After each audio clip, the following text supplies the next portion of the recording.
کوششیں چل رہی ہیں، جو توانائیاں صرف کی جا رہی ہیں، جو طاقتیں بیٹا دے بیٹا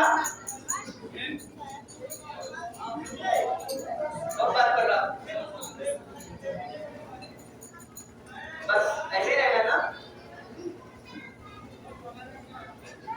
جو توانائیاں ان بچوں کے لیے خرچ ہو رہی ہیں، جو محنتیں خرچ ہو رہی ہیں، وہ بڑی عجیب و غریب محنتیں ہیں.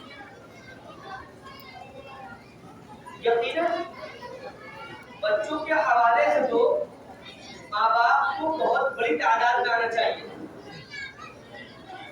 اللہ تعالیٰ نے آپ کے لیے یہاں پر ایسے اسباب مہیا فرمائے ہیں کہ ایسے ادارے قائم ہیں کہ جس سے ہم اپنے بچوں کی دین، ہم اپنے بچوں کی نسل، ہم اپنے بچوں کے اندر ایمان کو کیسے ہم داخل کر سکتے ہیں اور کیسے ہم جمائے رکھ سکتے ہیں.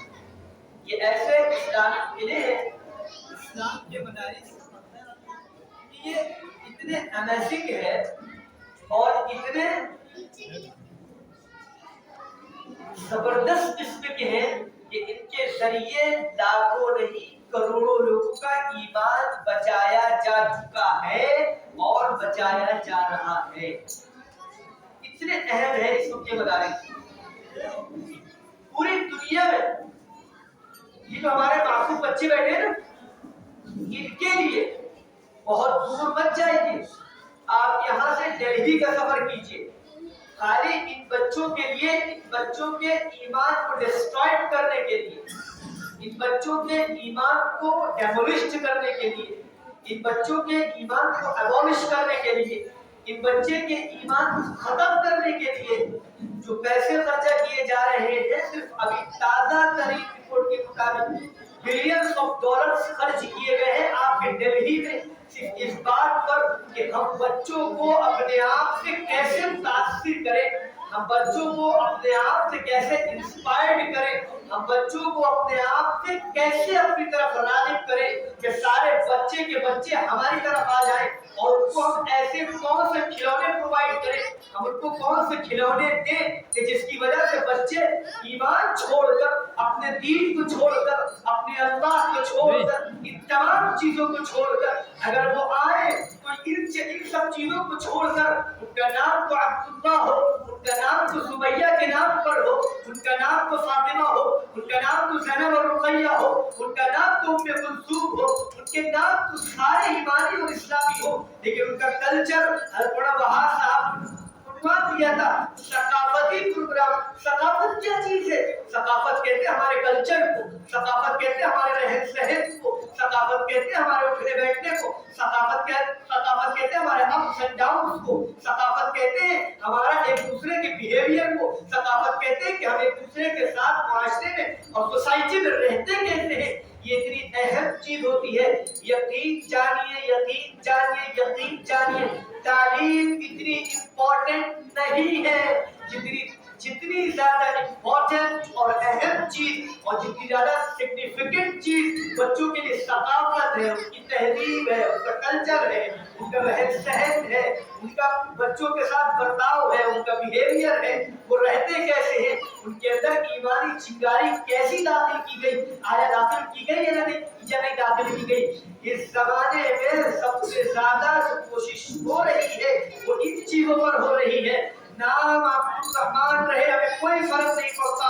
اگر میں اس سے ایک قدم آگے بڑھ کر کہوں، بچوں اور بچیوں کے لیے کوششیں یہ کی جا رہی ہے کہ ہمارے بچے یعنی مسلم بچے اور بچیاں اپنا نام عبداللہ رکھے یا عبدالرحیم رکھے یا سمیہ اور فاطمہ رکھے. اور اس سے بڑھ کر میں ایک اسٹیپ آگے ہوتا ہوں اور یہ کہنا چاہتا ہوں کہ صرف اتنا ہی نہیں، آپ لینڈ کراؤزر سے چلتے ہیں ان کو اس بات کا بالکل فرق نہیں پڑتا، ان کو اس بات کا بالکل فرق نہیں پڑتا کہ آپ ریلائنس کا چشمہ لگاتے ہیں یا نہیں لگاتے ہیں، ان کو اس بات کا بالکل فرق نہیں پڑتا کہ آپ ٹساٹ کی گھڑی پہنتے ہیں یا نہیں پہنتے، ان کو اس بات کا بالکل نہیں فرق پڑتا کہ آپ کیمپس کے جوتے پہنتے ہیں یا نہیں پہنتے، ان کو اس بات کا بالکل فرق نہیں پڑتا کہ آپ جو اپنے کپڑے پہنتے ہیں وہ کس برانڈ کے ہیں یا کس مارکیٹ کے ہیں یا کس سسٹم یا کس آرگنائزیشن کے بنائے ہوئے ہیں.